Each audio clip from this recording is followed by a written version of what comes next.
anos atrás, né? Mas, e agora tenho o privilégio. Estávamos, como diz o pastor, em São Luís, direto para Jardim São Luís, né? Então, né? Eu estou muito bem com São Luís. Pois bem, sou pastor lá na Igreja Presbiteriana de Cuiabá, nossa igreja, primeira igreja presbiteriana em todo o centro-oeste brasileiro.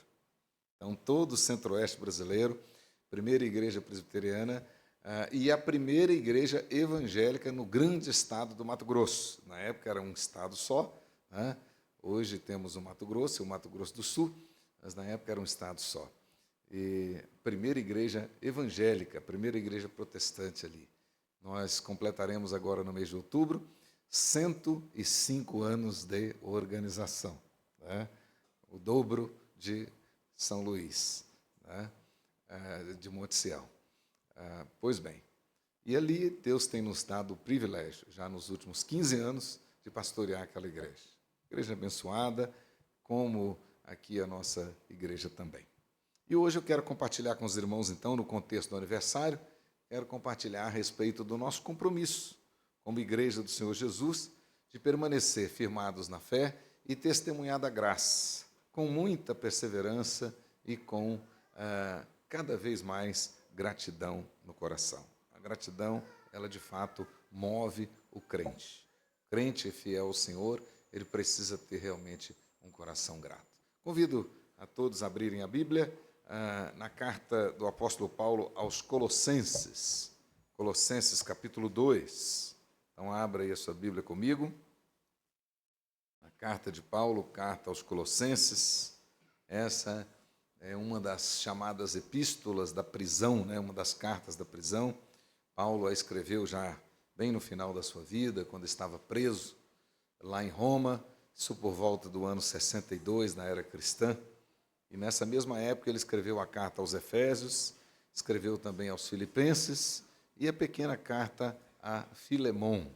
Essa tem, como as demais, lições maravilhosas para nós, bem no contexto do nosso aniversário também. Olha aí comigo, capítulo 2 da carta aos Colossenses, versículos 6 e 7. Eu quero ler com os irmãos minha versão hoje, especialmente na versão internacional. Diz assim a palavra de Deus: portanto, assim como vocês receberam a Cristo Jesus, o Senhor, continue a viver nele, enraizados e edificados nele, firmados na fé, como foram ensinados, e transbordando de gratidão. Amém? Oremos ao nosso Deus.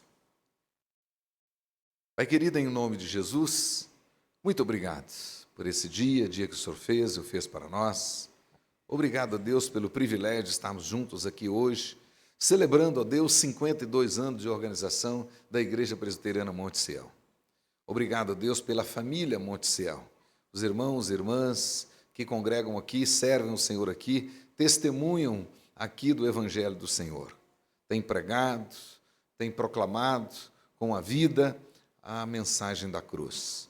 Permita, Senhor, em nome de Jesus, que o Espírito Santo do Senhor esteja cada vez mais agindo poderosamente na vida de cada um que compõe essa família.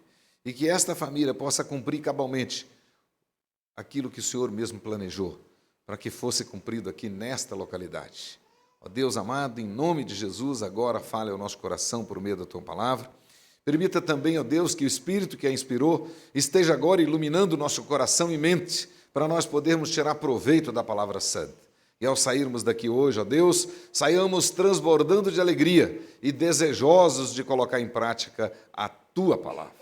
Muito obrigado, ó Deus, em o nome de Jesus, para a honra e glória de Jesus. Amém. Glória a Deus. Então a palavra de Deus diz para nós: assim como nós recebemos a Jesus Cristo como nosso Senhor, devemos continuar, dia após dia, viver dessa maneira nele. E o texto diz no versículo 7, enraizados e edificados em Jesus, firmados na fé, como também fomos ensinados, e devemos agora viver com o coração transbordando de gratidão. De fato, nessa noite em especial, o que nós deveríamos estar fazendo é exatamente isso.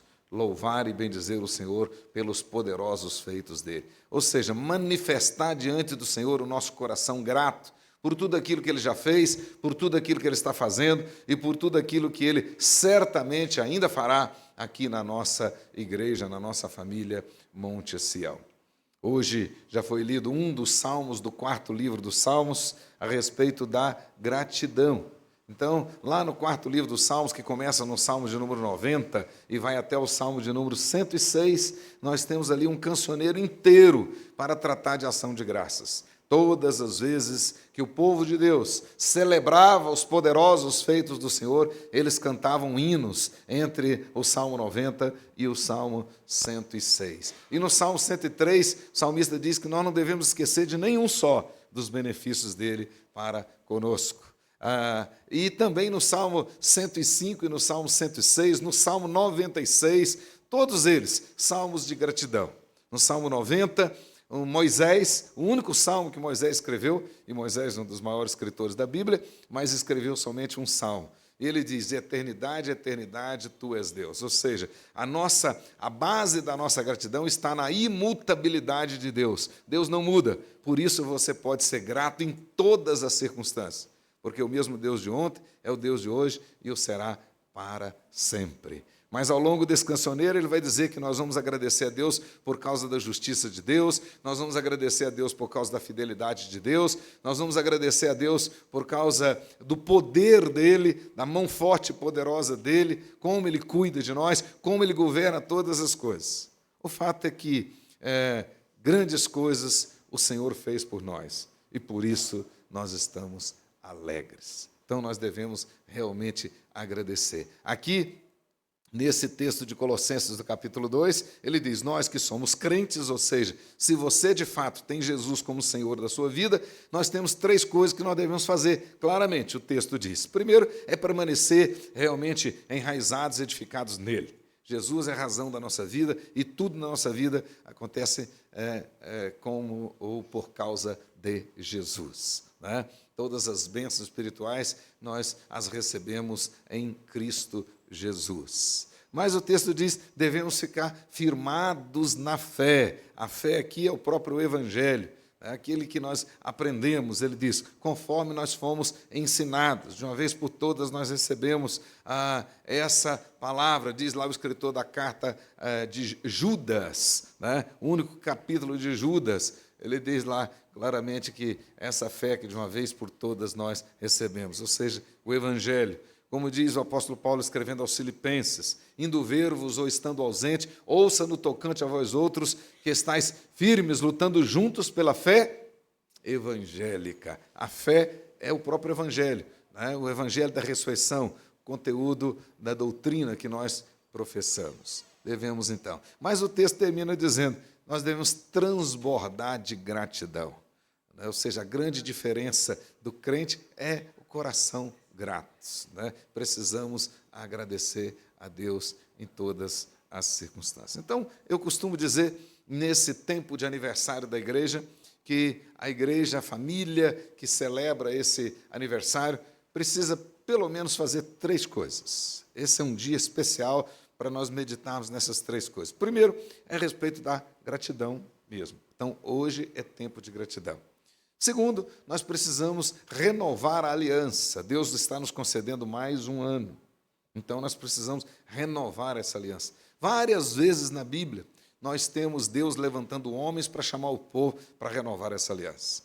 Aconteceu com Moisés, depois com Josué, os profetas, na época dos juízes. Várias vezes Deus levanta homens para chamar o povo dele a essa responsabilidade de renovar a aliança. E também, hoje é um dia especial para nós pensarmos no futuro, no propósito de Deus para essa igreja, para os anos que virão.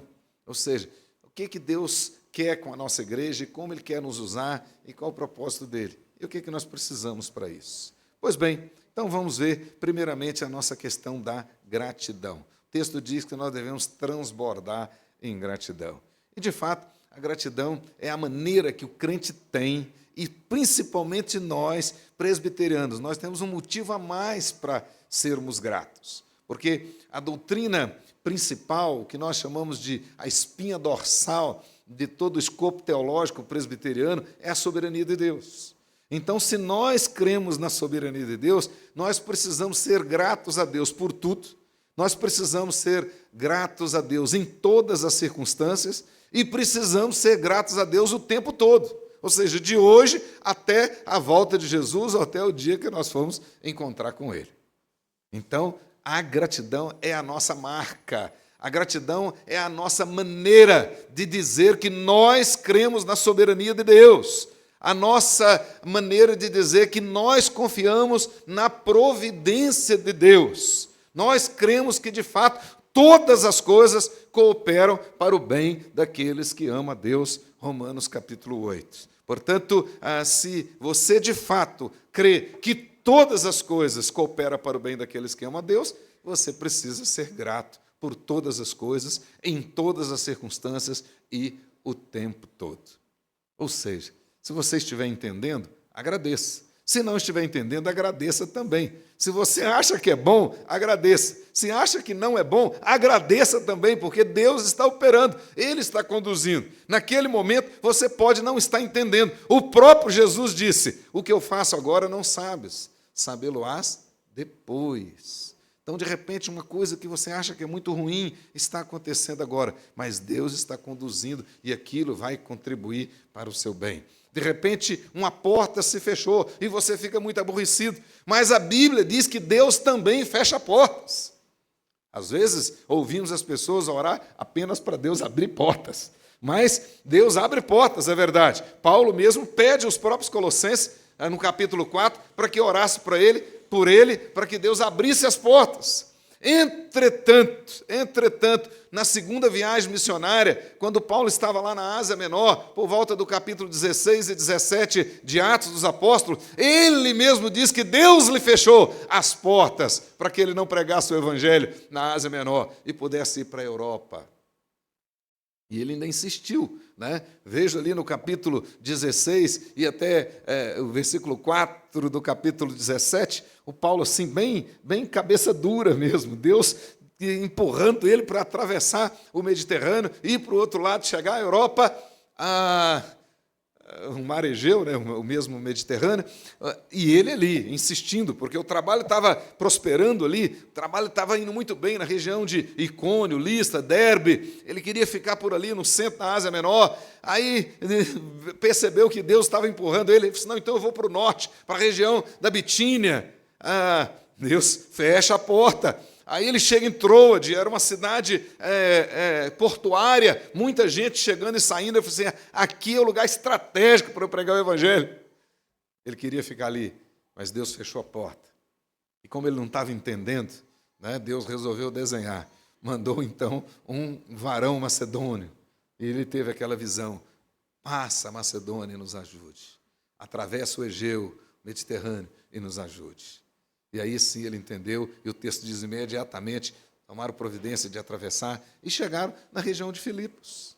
Né? E aí nós temos ali a fundação da igreja de Filipos, através da conversão de uma vendedora de porta em porta, né?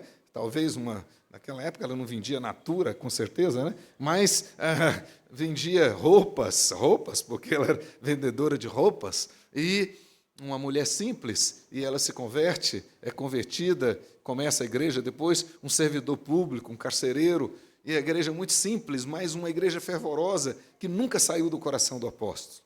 Agora ele estava preso na cidade de Roma, anos depois, mas mesmo assim a igreja ainda amava aquele pastor, o velho pastor agora preso lá, a igreja junta ofertas e manda para ele, e ele escreve aquela carta como gratidão,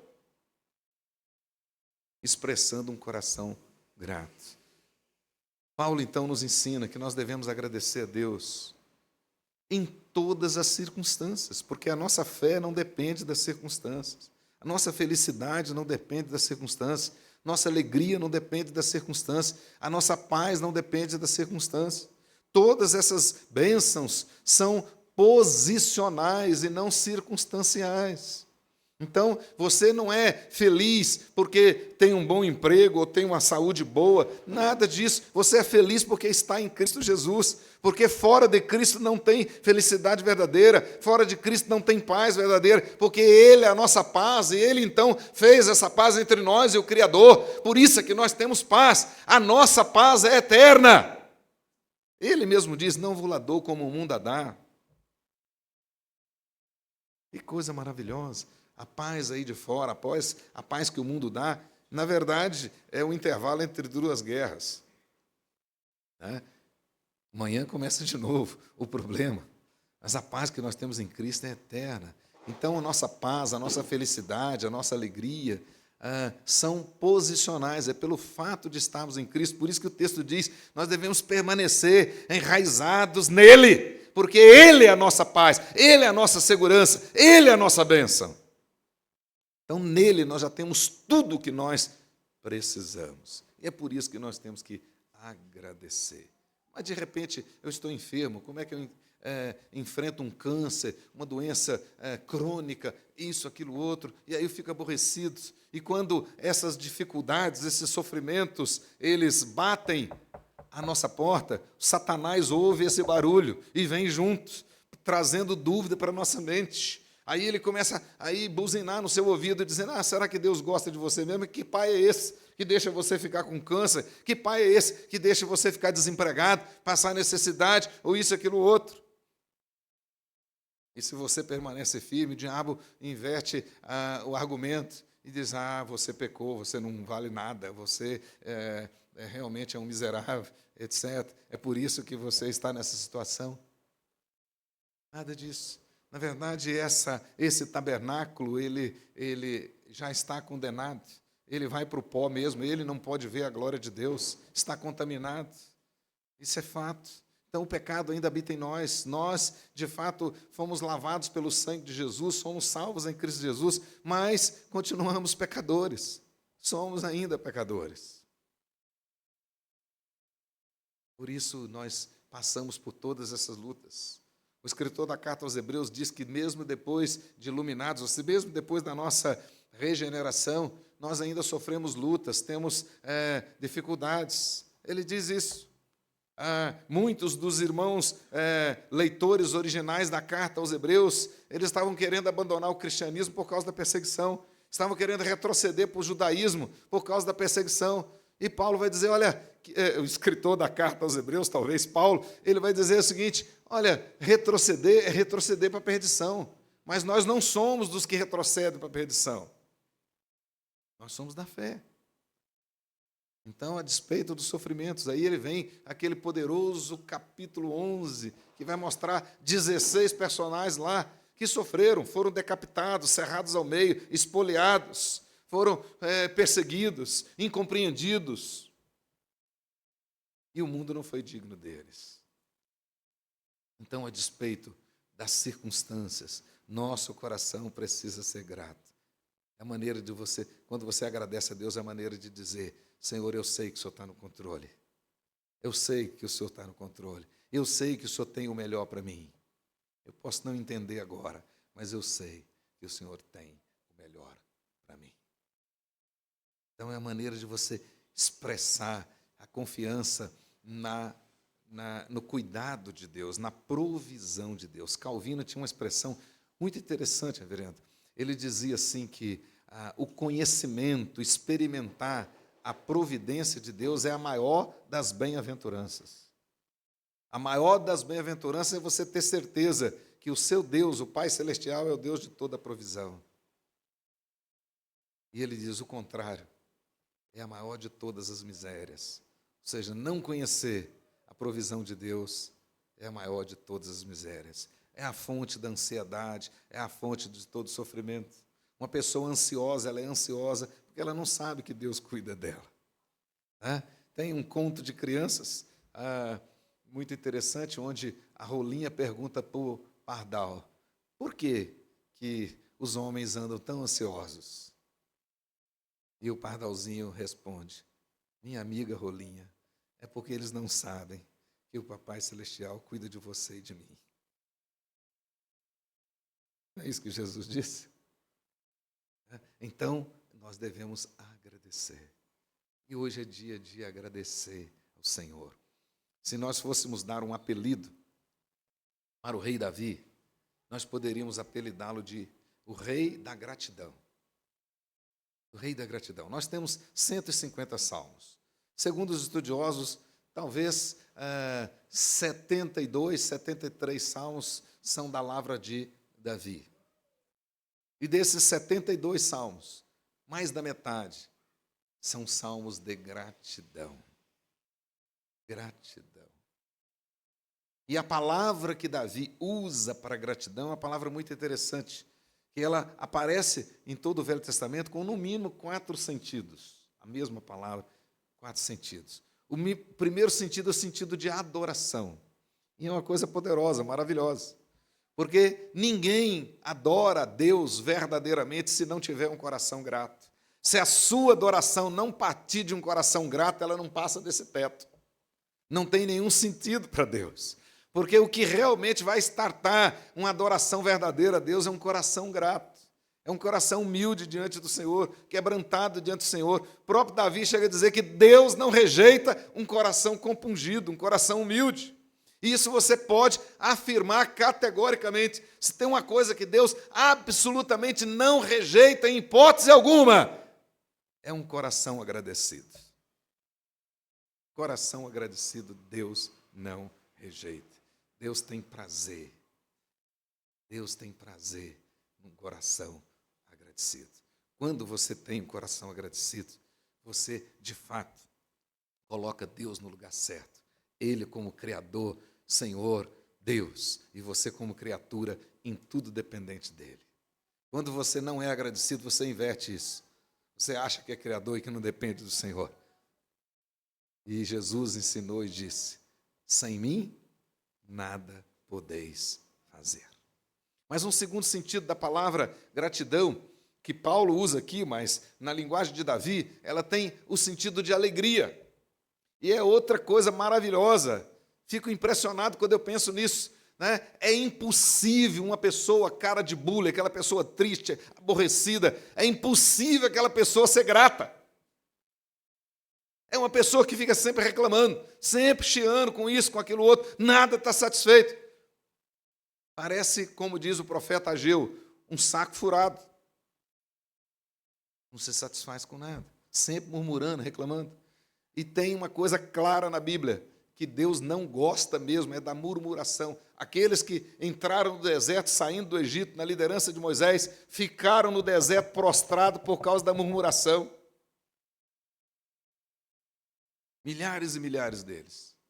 Deus realmente se aborrece com a ingratidão. A ingratidão, na verdade, é a porta para a apostasia.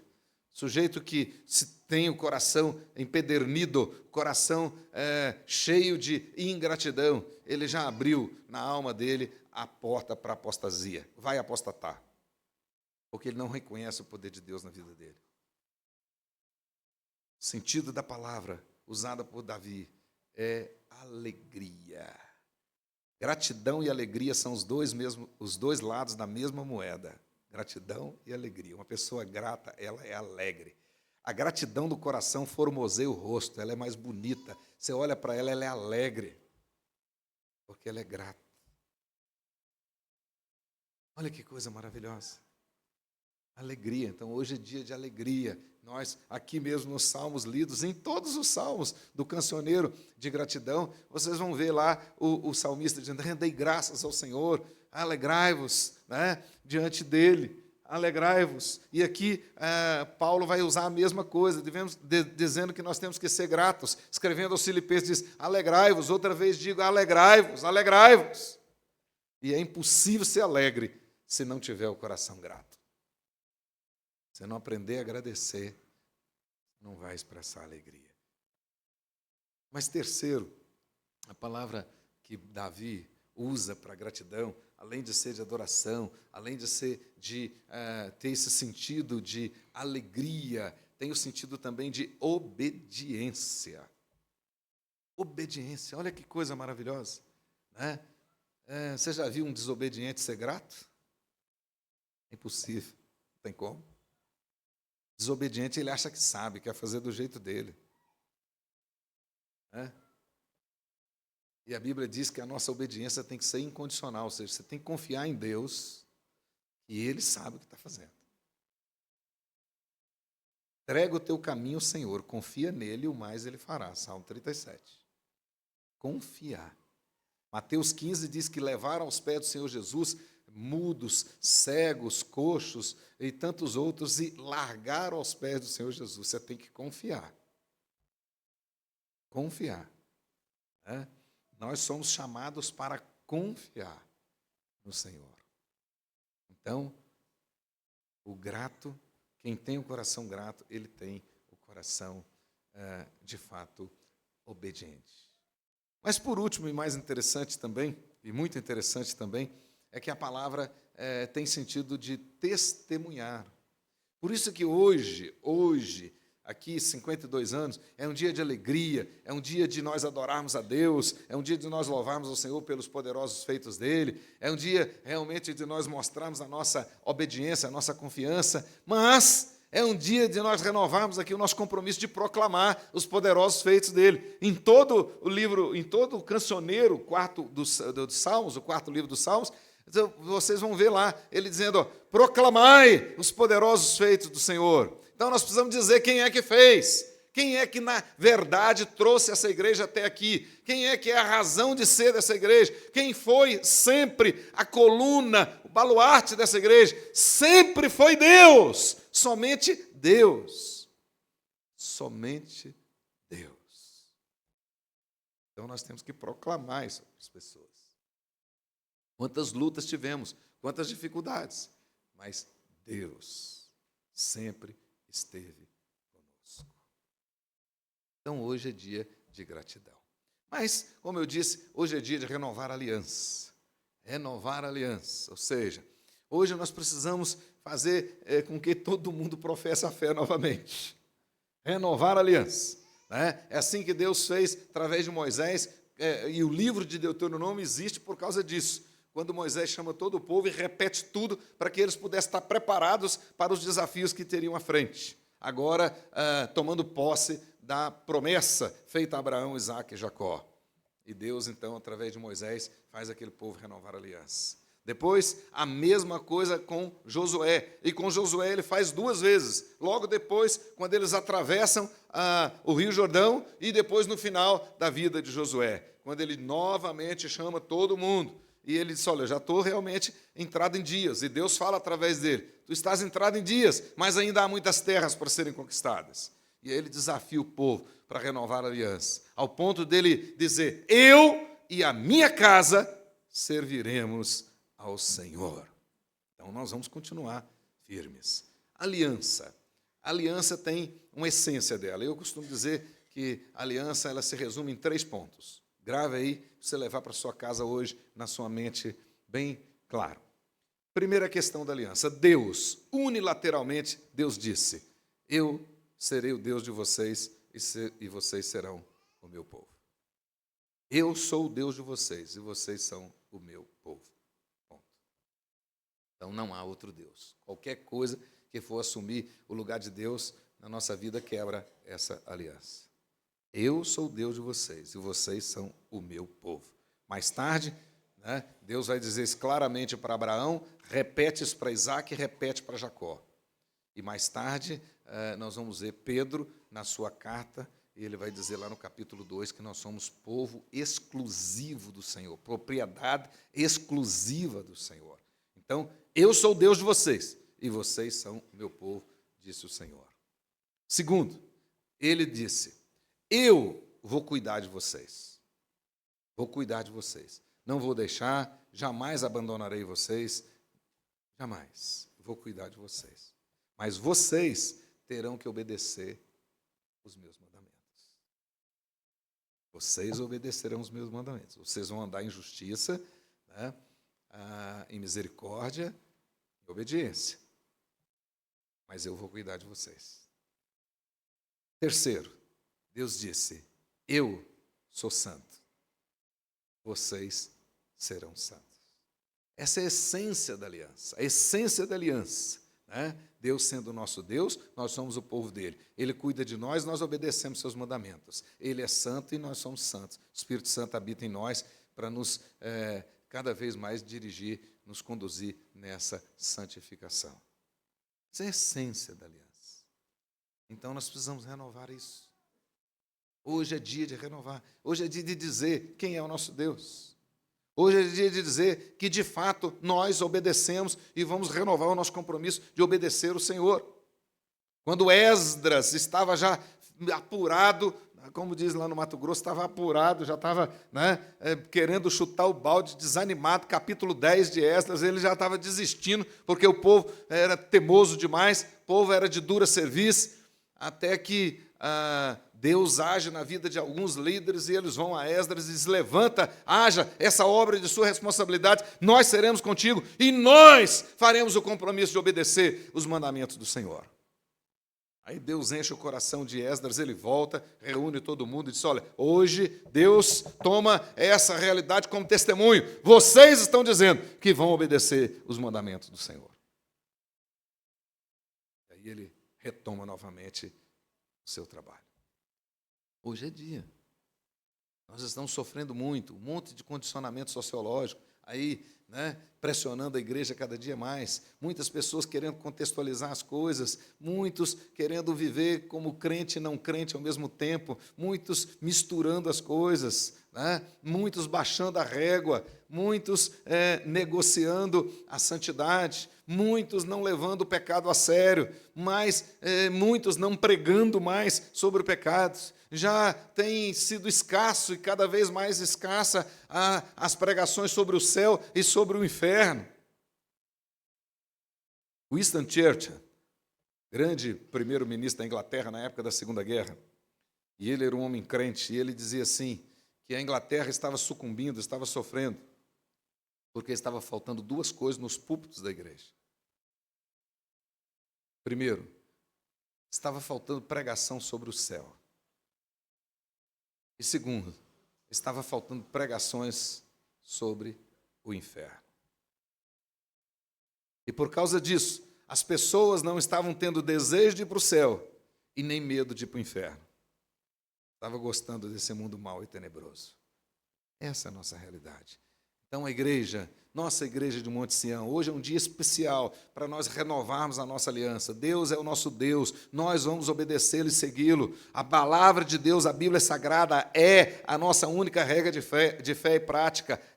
Não precisa de alteração, não precisa de adaptação, é a eterna palavra de Deus. Então nós renovamos nossa confiança, nós renovamos a nossa convicção de que ela é inerrante, é o suficiente para nós. Nós não precisamos de arranjo, não precisamos de mais outras coisas. E nós vamos viver a santidade que Deus tem para nós. Hoje é dia de fazer isso.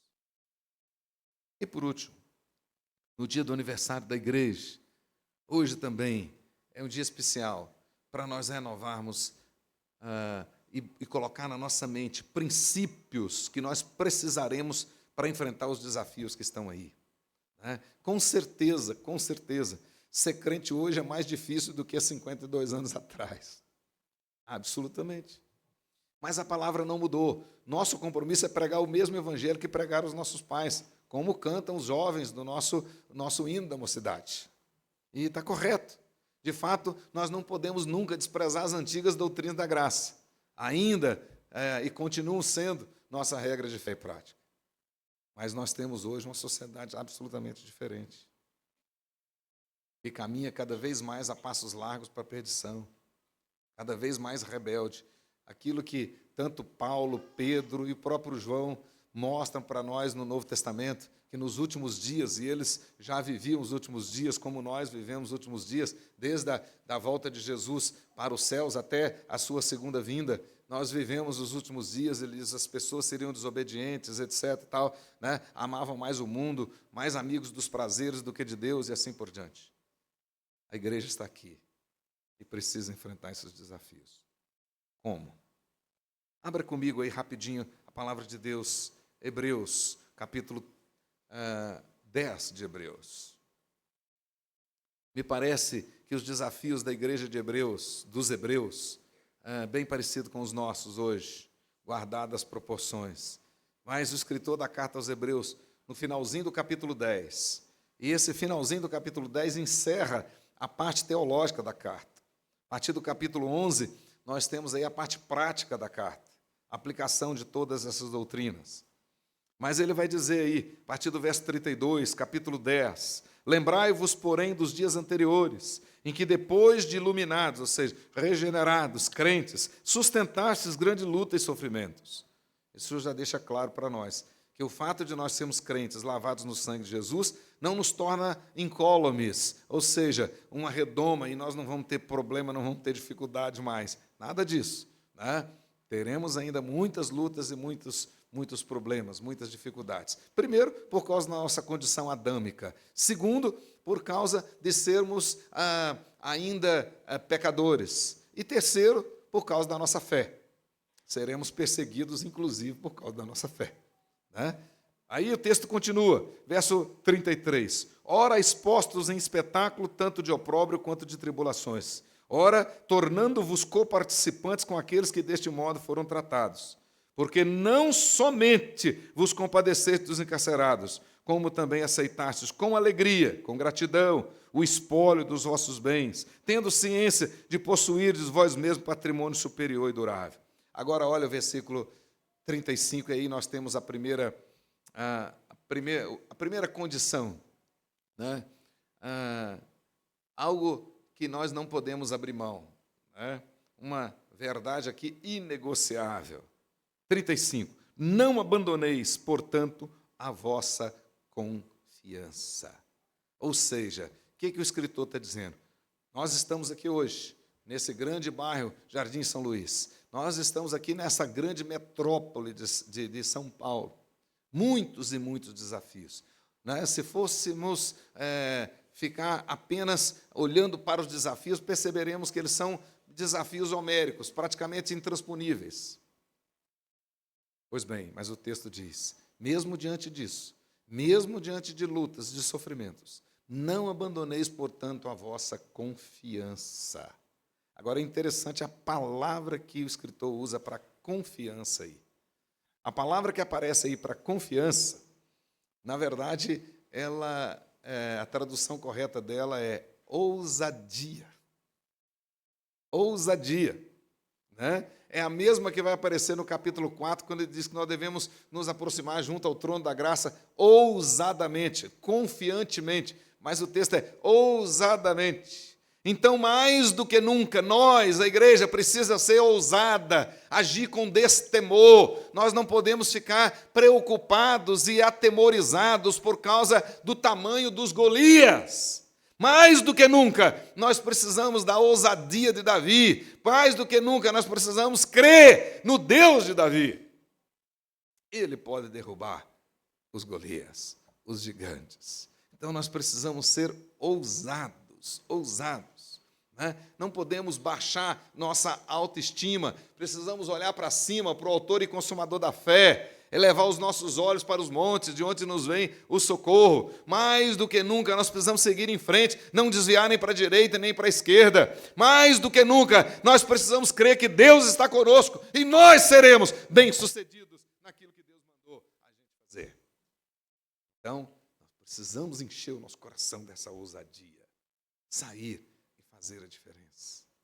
Né? Como irmãos nossos do passado fizeram, a igreja dos Tessalonicenses, ao ponto do apóstolo Paulo dizer que agradecia a Deus a fé, a esperança e o amor daqueles irmãos, como eles foram ousados, os filipenses, como foram ousados, e uma igreja simples, humilde, como foi ousada, a igreja lá de Antioquia, lá no capítulo 11, 12, 13 de Atos, aquela igreja que foi realmente uma poderosa agência missionária. Ousadia. Deus não nos deu espírito de covardia, mas de ousadia, diz o apóstolo. Então nós podemos ser ousados, buscar estratégias para o nosso tempo. Vamos pregar e viver a mesma mensagem da cruz que pregaram e viveram os nossos pais. Mas nós precisamos ser ousados. Ousados. E buscar alternativas. Como é que nós vamos alcançar esse bairro? Né? Eu tenho andado por esse Brasil afora e tenho visto muitas coisas. Eu percebo a questão de ousadia. Pouco tempo atrás eu estive no interior da Bahia, numa cidadezinha chamada João Dourado. João Dourado. Essa cidade, acredito que não deve ter 10 mil habitantes. Tem 3 igrejas presbiterianas, e a primeira igreja tem mais de 1.000 membros, naquela igrejinha. Né? E logo 12 quilômetros, me parece, para frente, né, tem uma cidadezinha menor ainda, chamada Gameleira, e o apelido da cidade é Gameleira dos Crentes, porque só tem crente naquela igreja, e a igreja começou debaixo de um pé de gameleira. Debaixo de um pé de gameleira. E uma igreja muito forte. E eu pregando lá nessa região, aí no sábado à tarde o pastor foi dar uma voltazinha comigo assim na cidade para eu ver as coisas e tudo, e eu comecei a observar que tinha vários muros de casas, né? Antigamente usava muito isso, na época de política, os políticos chegavam e pediam ao dono da casa, ou até alugavam o muro, para escrever lá o nome dele, o número dele, né? O político fazia aquilo, tipo outdoor. Né? E eu comecei a perceber que tinha vários muros com versículos bíblicos. Né? Creia no Senhor Jesus, será salvo tu e a tua casa. Né? Entrega o teu caminho ao Senhor e confia nele, o mais ele fará. E eu comecei a ver os versículos bíblicos assim, evangelísticos. Né? Não há outro nome, nem nos céus, nem na terra, pelo qual importa que sejamos salvos. Aquilo me chamou a atenção. Aí eu perguntei para o pastor, falei, senhor pastor, estou vendo vários muros escritos, versículo bíblico, o que é isso? Aí ele, rapaz, esqueci de falar, isso é um projeto lá da nossa igreja, projeto Abacuque. Eu disse, mas que projeto Abacuque é esse? Não, pá, o projeto Abacuque não está escrito lá, Abacuque orando, até aqueles que passassem correndo pudessem entender. Aí eu disse, criatividade. De alguma forma estava pregando, o Espírito Santo de Deus pode usar. Outro testemunho às avessas que eu vi foi no Rio Grande do Sul. Né? Nessa época, eu fazia parte, representando a nossa Igreja Presbiteriana do Brasil, de uma entidade internacional que tem sede aqui no Brasil, que capta recursos na comunidade europeia para aplicar em projetos sociais aqui nas igrejas brasileiras. E a presidência dessa entidade aqui no Brasil, ela vai mudando de 2 em 2 anos. E naquele tempo, nos 2 anos anteriores, era uma presidente, era uma irmã, até da igreja aqui em São Vicente, e ela era vegetariana, reverenda Bacê, vegetariana. E na presidência dela, ela só levava a gente para restaurante vegetariano. Já pensou? Em Porto Alegre, né? Restaurante vegetariano. Mas que coisa! Né? Mas não podia falar nada porque ela era presidente, ela que mandava. Né? Terminou o mandato dela, eu assumi a presidência. O meu primeiro ato foi assim, nós vamos para a churrascaria. Eu estou aqui no Rio Grande do Sul, né? Aí, terminou, lá fomos para almoçar na churrascaria, uma churrascaria grande, mas na metade da churrascaria estava reservada, as mesas estavam reservadas. Eu vi aquele monte de mesa reservada, fiquei curioso, né? Aí sentamos lá, era um grupo de umas 15 pessoas nossos lá, sentamos lá, mas eu estou de olho lá. Daí a pouco começou a chegar o povo, daquelas mesas reservadas, começou a chegar o povo. Os homens, as mulheres, muito bem vestidos e tudo, e todos eles com um boto desse tamanho assim, aqui na lapela do terno, dos vestidos, um boto grande assim, né? De longe, tentava ler o boto assim, não estava conseguindo ler, mas curiosidade muito grande, levantei a minha mesa e fui lá, perto. Aí cheguei perto de uma pessoa assim, olhei o boto, aí estava escrito no boto assim, quer perder peso? Fale comigo. Você já ouviu essa frase? Não vou fazer propaganda deles aqui, não, né? Mas eu fiquei assim, aí não aguentei, falei para aquela pessoa, falei assim, mas que hipocrisia é essa? Vocês estão fazendo eu emagrecer, mas vocês estão vindo aqui para a churrascaria, né? Brinquei com ele, né? Mas eu achei aquilo curioso. Né? A ousadia. Umas pessoas distintas, bem vestidas e tudo, com um boto desse tamanho assim, escrito daquela maneira. Aí eu falei assim, puxa vida, por que a gente não faz um boto nosso, escrito assim, quer ir para o céu? Fale comigo. Hã? Quer ir para o céu? Fale comigo. Aí, quem sabe? algumas pessoas quererão ir para o céu e vão falar com você.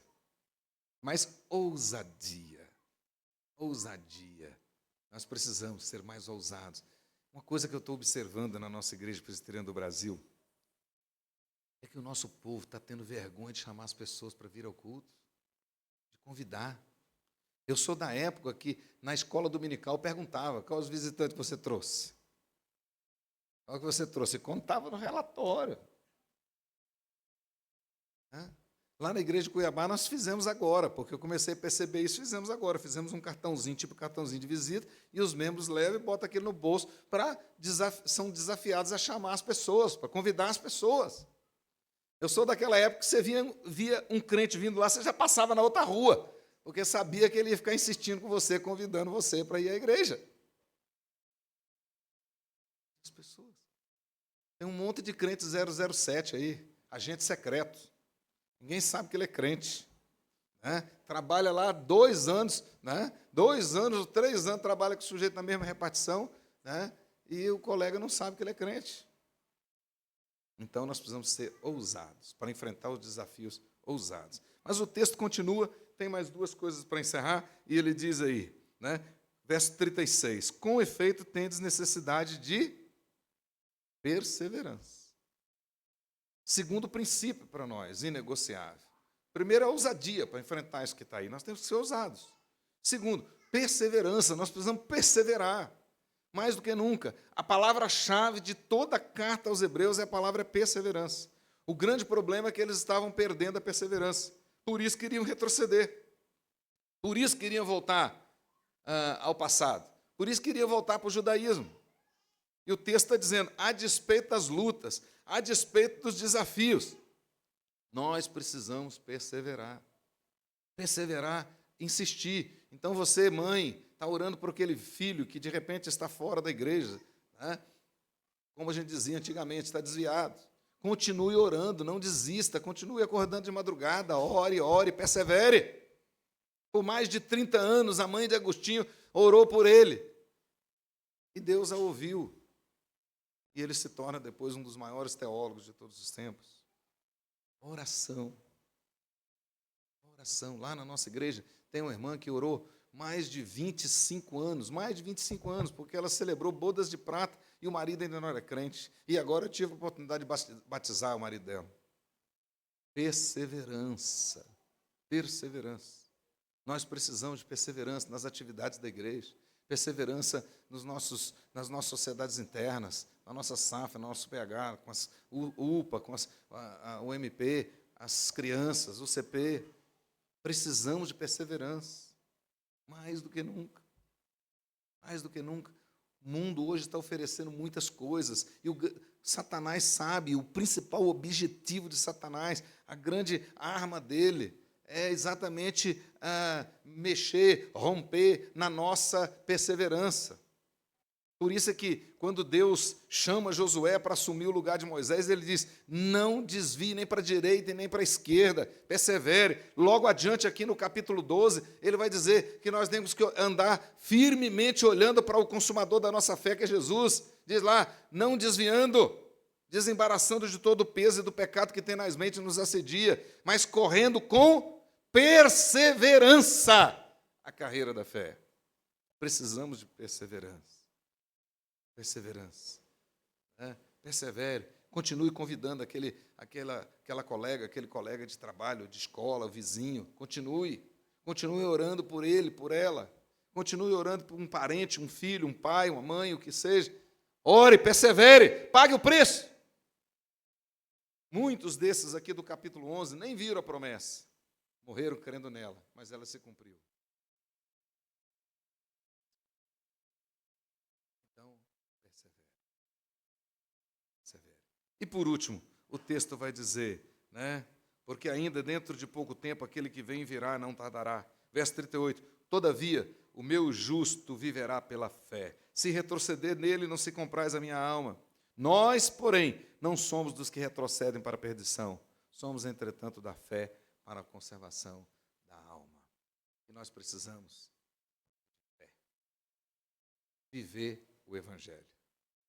Fé, nesse sentido aqui, é viver o Evangelho. Nós precisamos de testemunho. Todos nós aqui, famílias da aliança, fomos alvos da graça, mas transformados em testemunhas da graça. Então, nós somos testemunhas da graça, então nós precisamos viver o Evangelho.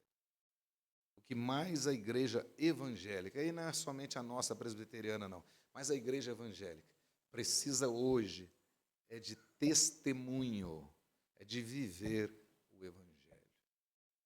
As estatísticas estão dizendo aí que nós já estamos chegando a quase 40 milhões de evangélicos no Brasil. Na verdade, nunca fomos tantos, mas nunca fomos tão desmoralizados como temos sido ultimamente, por falta de testemunho. Testemunho. Testemunho. Crentes diferentes. John Stott morreu em 2011, grande teólogo. Ele tinha uma frase que ele dizia assim: o poder do Evangelho está na diferença do crente. Quanto mais diferente você for, mais esse Evangelho será poderoso. Testemunho. Então, a nossa igreja, Monte Sião, precisa de ousadia, precisa de perseverança e precisa de testemunho, de fé, para seguir em frente, para nós cumprirmos aquilo que Deus planejou para essa igreja na eternidade.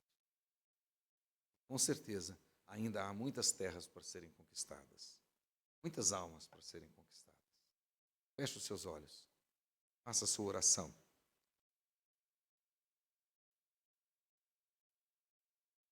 Agradeça a Deus o privilégio de fazer parte dessa família. E se porventura você ainda não faz, hoje é o dia aceitável. Ouça essa palavra. Receba, de fato, no seu coração, Jesus como Senhor e Salvador da sua vida.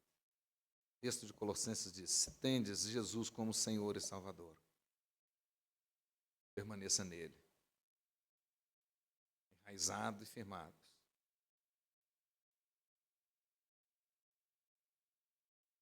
Mas cada vez mais solidificados na fé, ou seja, no testemunho, com ação de graças. Que Deus abençoe a sua vida, a sua família, e abençoe a igreja. Em o nome